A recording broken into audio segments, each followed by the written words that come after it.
नमस्कार मित्रों, हमने पिछली वीडियो में अप्सरस अथवा अप्सरा के बारे में कुछ बताऊंगा।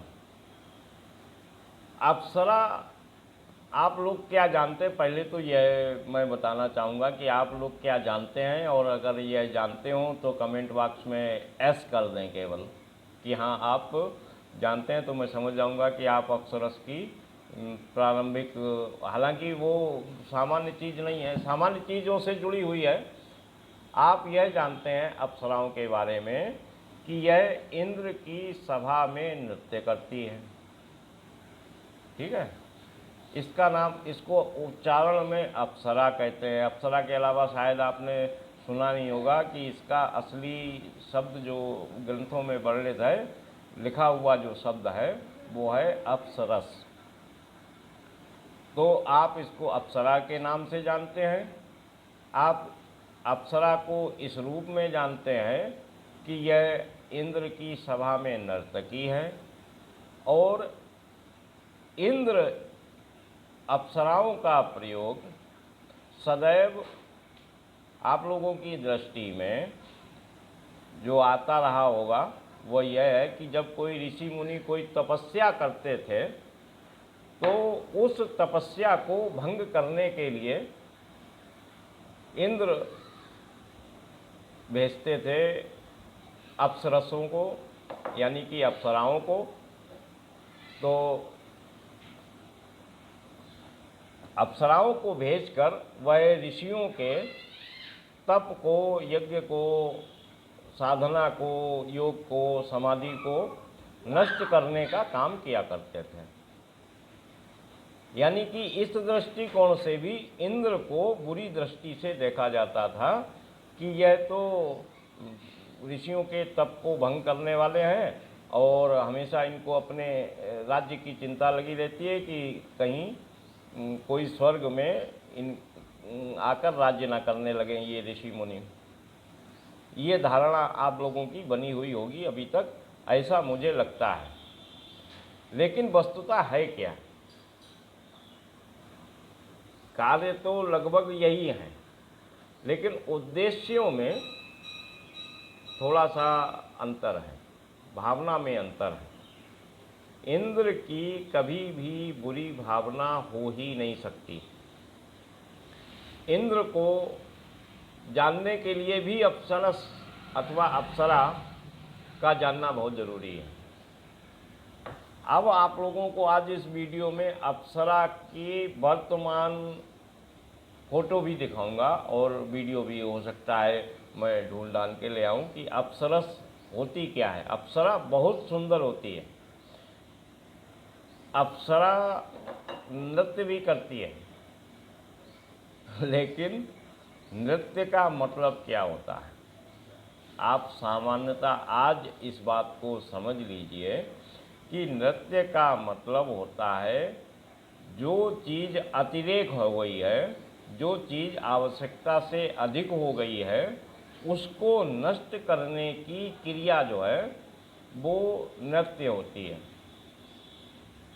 आपके आसपास वातावरण में, आपके मन में, आपके शरीर में ऊर्जा ज़्यादा हो गई है, तो उस ऊर्जा को नष्ट करने के लिए आप लोगों के लिए एक सबसे अच्छा साधन है नृत्य। तो नृत्य जो है, नृत्य का मतलब होता है नष्ट करना, और वो नष्ट सामान्य चीज़ों या उपयोगी चीज़ों को नहीं करती है।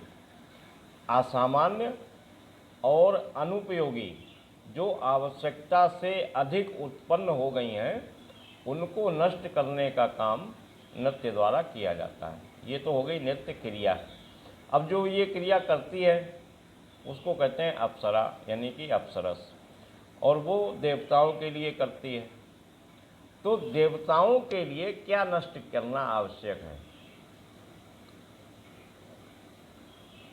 जब ऋषि मुनि कोई तपस्या करते हैं तो उस तपस्या से, उस तपस्या के तेज से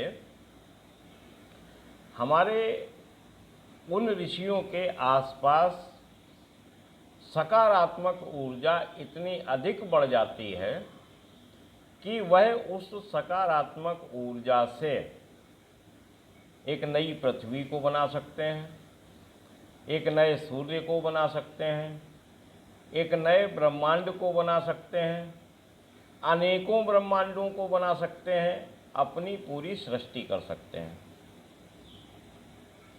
ऐसी शक्ति उनको मिल जाए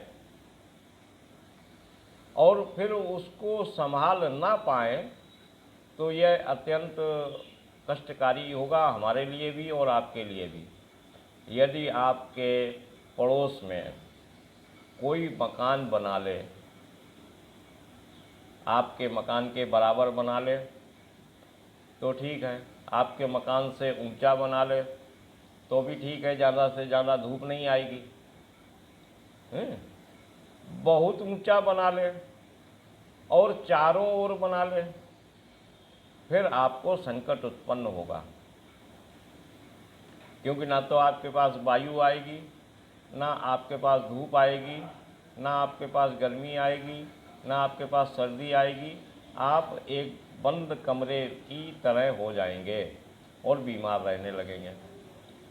तो आप लोगों को क्या करना चाहिए? अपने आसपास के लोगों को समझा बुझाकर या किसी भी प्रकार से ज़्यादा ऊंचे भवन निर्माण नहीं करवाने चाहिए। इसी प्रकार ऋषि मुनि तपस्या करते हैं, वो तपस्या करते हैं सकारात्मक ऊर्जा के संचयन के लिए, ताकि आवश्यकता पड़ने पर उनका मनमाना प्रयोग किया जा सके। लेकिन कभी कभी क्या होता है कि वह तप में इतना संलग्न हो जाते हैं कि उन्हें आने वाली ऊर्जा, उनके पास जो उस तप के प्रभाव से ऊर्जा आ रही है, उस ऊर्जा की मात्रा का आभास नहीं रह पाता है कि उनके पास कितनी ऊर्जा आ रही है। तो उस ऊर्जा का जब आभास नहीं होता है तब वह ऊर्जा कितनी आ रही है उसका नियंत्रण करना इंद्र का कर्तव्य बन जाता है कि अब ये तो तप में है, इन्हें तो ध्यान ही नहीं है कि कितनी ऊर्जा इनकी आवश्यकता इनको है और इनके पास कितनी ऊर्जा इकट्ठी होती जा रही है। अब ये जब तप से उठेंगे तब इनको आभास होगा और तब ये परेशान होंगे। तो वो क्या करता है कि इन लोगों के तप को नष्ट करने के लिए अप्सराओं को भेजता है। और यहाँ तक आप सहमत होंगे कि अप्सराओं को इंद्र भेजते हैं कि इनका तप जाकर नष्ट कीजिए।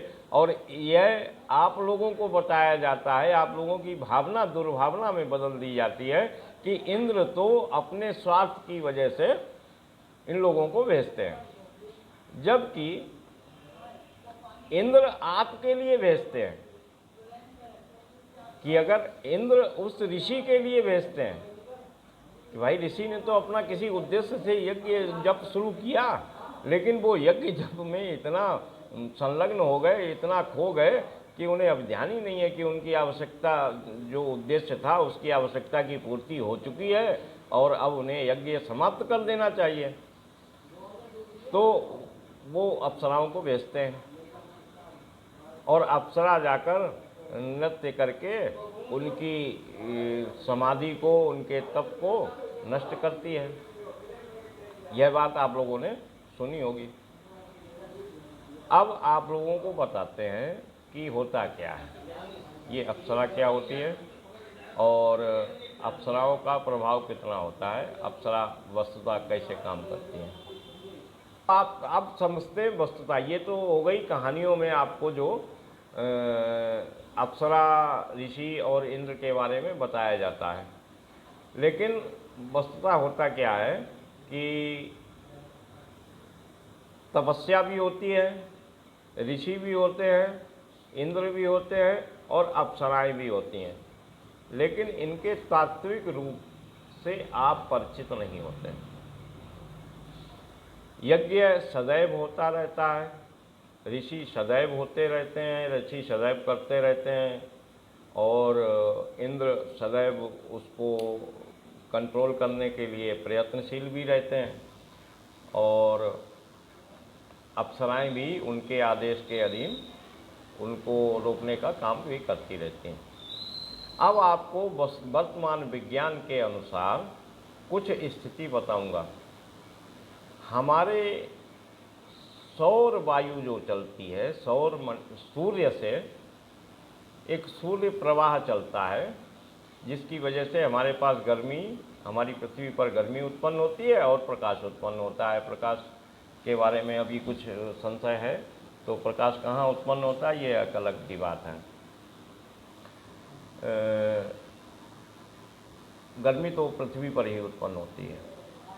तो सूर्य से सौर किरणें हमारी पृथ्वी पर आती हैं और उन पृथ्वी पर आने वाली किरणों की मात्रा हमारे वायुमंडल का बाहरी आवरण और हमारे पृथ्वी की चुंबकीय शक्ति मिलकर नियंत्रित करती है। जब यह सामान्य अवस्था में आती रहती हैं तो इनका दर्शन नहीं होता, और होता भी है तो कुछ विशेष स्थानों पर होता है जहाँ इनकी सदैव अधिकता ही रहती है, तो वहाँ पर लगभग सदैव होता है, लेकिन अधिकांशता ये हर समय देखने को नहीं मिलता है। तो अभी आपने सोलर विंड, इसको अंग्रेजी में सोलर विंड कहते हैं। सोलर विंड सदैव हमारी पृथ्वी पर आती रहती है, और उस सोलर विंड में क्या होते हैं, उस सोलर विंड में होते हैं प्रोटॉन और न्यूट्रॉन। अब प्रोटॉन और न्यूट्रॉन क्या होते हैं, यह आप सब लोग अभी वर्तमान स्थिति में तो सब जान ही गए होंगे। प्रोटॉन और न्यूट्रॉन, इलेक्ट्रॉन, प्रोटॉन और न्यूट्रॉन से हमारे सारे भौतिक चीज़ें बनी होती हैं, इन तीनों चीज़ों के मिलाप से ही। वो चाहे जल हो, चाहे लोहा हो, चाहे लकड़ी हो, वो सब इलेक्ट्रॉन, प्रोटॉन और न्यूट्रॉन इन तीन चीज़ों के ही अलग अलग रूप हैं, केवल रूप धारण करते हैं, लेकिन होती यही चीज़ें हैं। रॉ मटेरियल आप समझ सकते हो, प्रत्येक भौतिक वस्तुओं का रॉ मटेरियल इलेक्ट्रॉन, प्रोटॉन और न्यूट्रॉन होता है। कुछ इससे भी छोटी चीज़ें इन्हीं के अंतर्गत आती होंगी, वो एक अलग की बात है, वो ज़्यादा इतना विस्तार में नहीं जाएंगे हम। तो इलेक्ट्रॉन, प्रोटॉन और न्यूट्रॉन हमारी भौतिक वस्तुओं के निर्माण के लिए कच्चे माल के रूप में होता है। और ये कहाँ से आता है, सूर्य के जो सोलर विंड आती है, उसमें ये चीज़ें होती हैं। अब सोलर विंड जो आती है उसमें कभी कभी क्या होता है, आपने सुना होगा सोलर तूफान आ गया। एक तो हवा चलती है, एक तूफान आता है, सोलर स्ट्रोम बोलते हैं उसको अंग्रेजी में। तो जब सोलर स्ट्रोम आने लगता है तो प्रोटॉन और न्यूट्रॉन की संख्या पृथ्वी पर अधिक आने लगती है। अब वो अधिक आ जाएगी, समय के अनुसार, जितने समय की आवश्यकता है उसके अनुसार हमारी भौतिक चीज़ों की आवश्यकता बढ़ेगी। समय बढ़ेगा, लोग बढ़ेंगे, चेतनाएं बढ़ेंगी, आवश्यकताएं बढ़ेंगी, और उसके अनुसार भौतिक वस्तुओं का निर्माण करना पड़ेगा। और उस समय और भौतिक वस्तुओं के निर्माण के अनुपात में सूर्य द्वारा इंद्र नियंत्रित प्रोटॉन और न्यूट्रॉन हमें भेजे जाते हैं, और पुराने वापस भी लिए जाते हैं, उसकी कभी और चर्चा करेंगे। तो जब सोलर स्ट्रोम आता है तो इनकी मात्रा बढ़ जाती है, और उस बढ़ी हुई मात्रा को इंद्रदेव जब नियंत्रित करते हैं तो वर्तमान समय में यदि आप अप्सराओं के रूप में समझें तो विष्णु, वर्तमान रूप में अप्सराओं के रूप में आप इसको समझेंगे तो इसके लिए आप एक शब्द गूगल पे सर्च कर लीजिएगा, मेरी आप मानिएगा, एरोरा। और एरोरा में भी एरोरास है, एरोरास इंग्लिश में उच्चारण करते हैं, और अगर उसको हिंदी में उच्चारण करेंगे तो एरो रस कहते हैं। अप्सरस के स्थान पर रस उसमें भी है। मूर्ता ये तो अप्सराओं के बारे में बातचीत कर रहे हैं, थोड़ा सा विघ्न हो गया। तो यूट्यूब उस पर गूगल पर आप सर्च कीजिए एरोरा, और एरोरा के जो दृश्य आपको मिलेंगे अथवा जो वीडियो आपको मिलेंगी वो सिद्ध करेंगी कि नर्तकी जिस रूप में हम आज तक मानते रहे हैं, सुंदरता जिस रूप में हम आज तक मानते रहे हैं, और जो नष्ट करने की, ऋषियों को रोकने की स्थिति हम आज तक मानते रहे हैं, तो कार्य तो सारे वही हैं, लेकिन भावनाएं हमारी सकारात्मक हो जाएंगी इनके प्रति। एरोरा एक लाइट होती है, हमें रंगीन लाइट दिखाई पड़ती है, और उस लाइट के रंग भी वही हैं जो हमारे ग्रंथों में अप्सरस के बारे में बताए गए। पीला होता है, उसके बाद नीला होता है, तो वो अप्सराओं के रंग हैं, वो ग्रंथों में बताए गए हैं, तो आपको पता लगेगा। तो आप एरोरा समझ लीजिए, अरोरा, AURORAS, अरोराज।